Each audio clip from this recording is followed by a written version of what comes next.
Ім'я Генріха Густавовича Нейгауза відоме здебільшого у музичному колі. За походженням німець, з домішками польської та російської крові, народжений на Україні, він став учителем кількох поколінь піаністів, серед яких Яків Зак, Святослав Ріхтер, Еміль Гілельс. Для музикантів свого століття Нейгауз перетворився на кумира, став живою легендою. Поет Борис Пастернак також ще за життя став видатною постаттю. Та доля склалася так, що двом видатним особистостям довелося стати суперниками. Причина конфлікту споконвічна – жінка.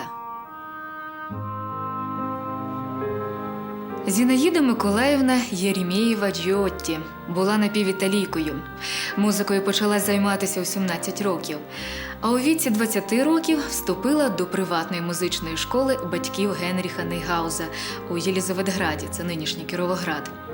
Спочатку вона була ученицею Генріха Густавовича, старшого від неї на 9 років, а вже пізніше у Києві і дружиною.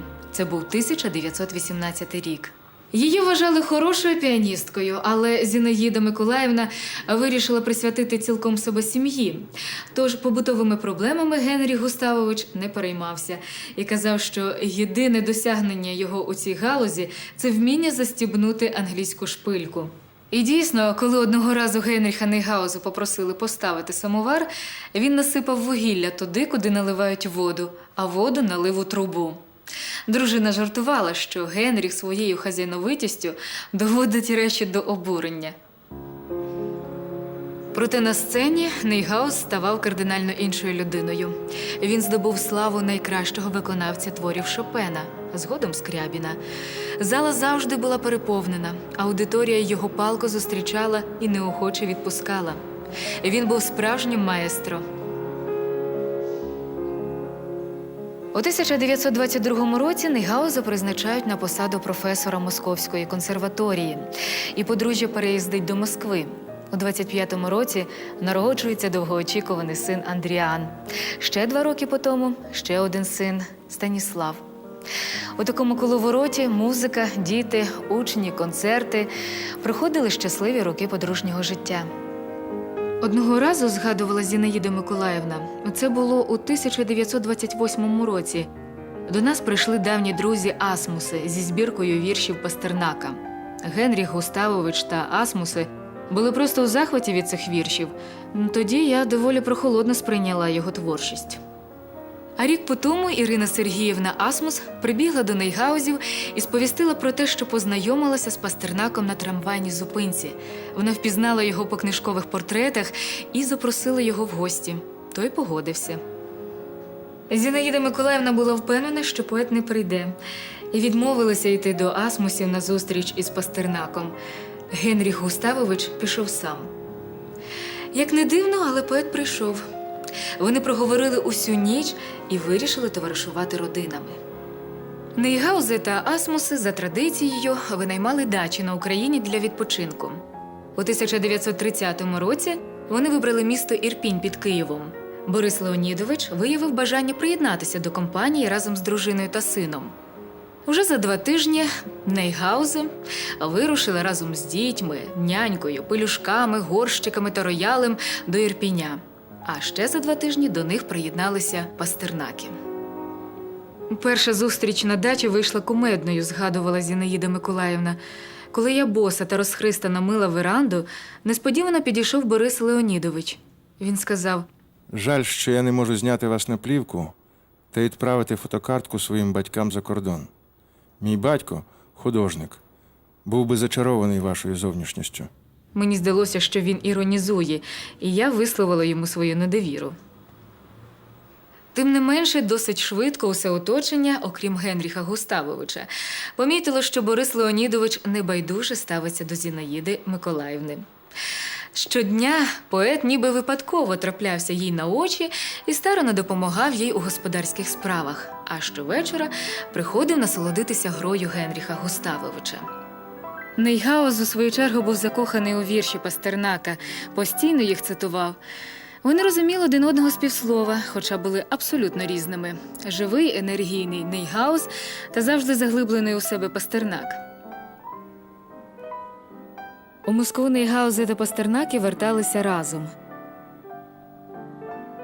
Сівши у потяг та поклавши дітей спати, Зінаїда Миколаївна вийшла з купе покурити. Генріх Густавович уже спав. Раптом із сусіднього купе вийшов Пастернак. Вони довго розмовляли, і поет сказав, що Зінаїда Миколаївна для нього ідеал краси і моральності. «Ви не знаєте, яка я погана», – пролунала відповідь. А потім зізнання про те, що з 15 років Зінаїда Миколаївна жила зі своїм двоюрідним братом, якому було 45 років. Я все це відчував. Звичайно, вам важко повірити, але почувши вашу історію, я здогадався про ваші справжні переживання.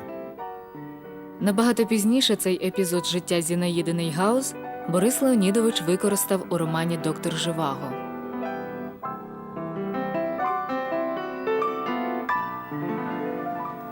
Повернувшись до Москви, Пастернак одразу ж завітав до Нейгаузів і зізнався Генріху Густавовичу, що закохався у його дружину і без неї жити не зможе. Обидва сиділи і плакали, бо не знали, що робити далі. Один для одного вони вже встигли стати братами. Зінаїда Миколаївна, дізнавшись від чоловіка про почуття Бориса Леонідовича до неї, не сприйняла цю новину серйозно і порадила чоловікові менше спілкуватися з поетом. Генріх Густавович відверто сказав дружині, що Пастернака зупинити буде неможливо. У грудні 1930 року Нейгаус вирушив до Сибіру у довгий турне з концертами. Пастернак почав заходити до його дружини тричі на день і щоразу приносив Зінаїді Миколаївні нового вірша. З цих віршів пізніше склалася збірка «Друге народження». Зінаїда Нейгаус відчувала, що закохалася в поета, проте покинути свою родину відмовлялася навіціч. Одного разу Пастернак прийшов до неї дуже пізно, і Зінаїда залишила його на ніч. А вранці Зінаїда Миколаївна написала чоловікові листа, в якому відверто і безжально сповістила про те, що вона йому зрадила. І бути йому дружиною не має морального права. Листа Генріх Густавович отримав у день концерту. Під час виступу Нейгаус закрив рояль і привселюдно розплакався. Концерт відмінили, як і решту подальших виступів. У короткий термін Генріх Нейгаус повернувся додому.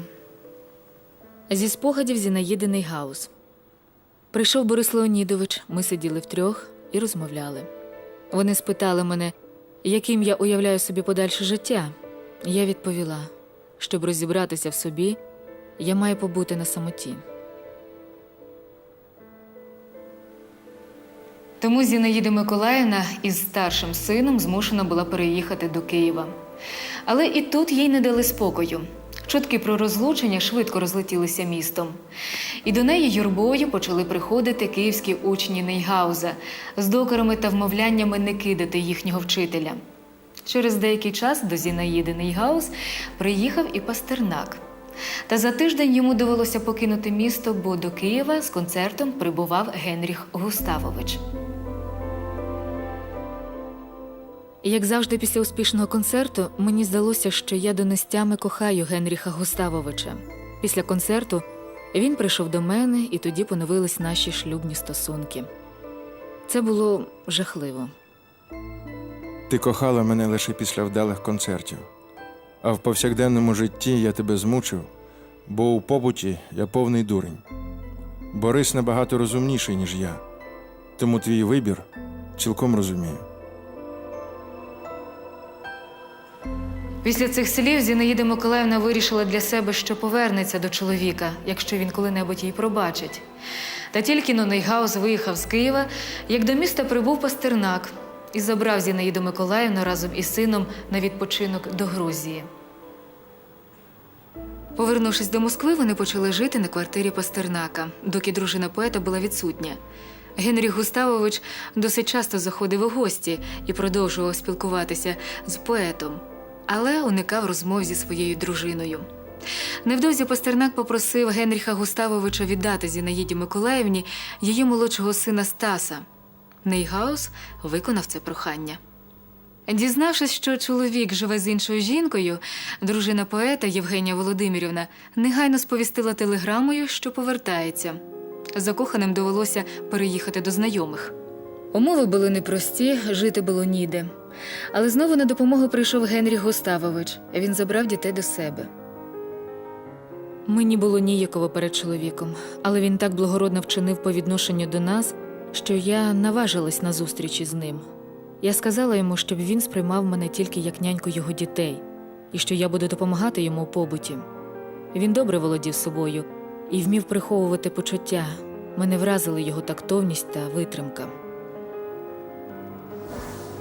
Генріх Густавович погодився і прийняв Зінаїду Миколаївну у своєму домі. Але вже через тиждень почали приходити спільні знайомі Нейгаузів та Пастернака і вмовляли Зінаїду Миколаївну повернутися до поета, незважаючи на те, що вони поважали її чоловіка. А Генріха Густавовича просили прийняти Бориса Леонідовича і вже остаточно з'ясувати стосунки. На що Нейгауз відповідав, що він теж людина і у такій напруженій атмосфері за свої вчинки не відповідає. А потім запитав у своєї дружини, яким вона уявляє своє майбутнє. Зінаїда Миколаївна відповідала, що єдине, чого вона прагне, це жити зі своїми дітьми. Через деякий час у квартиру увірвався Борис Леонідович. Він стрімголов пройшов до дитячої і зачинив за собою двері, писала у спогадах Зінаїда Миколаївна. Я почула, що там щось забулькотіло. Вбігла до кімнати і побачила, що Пастернак встиг випити цілу пляшечку йоду.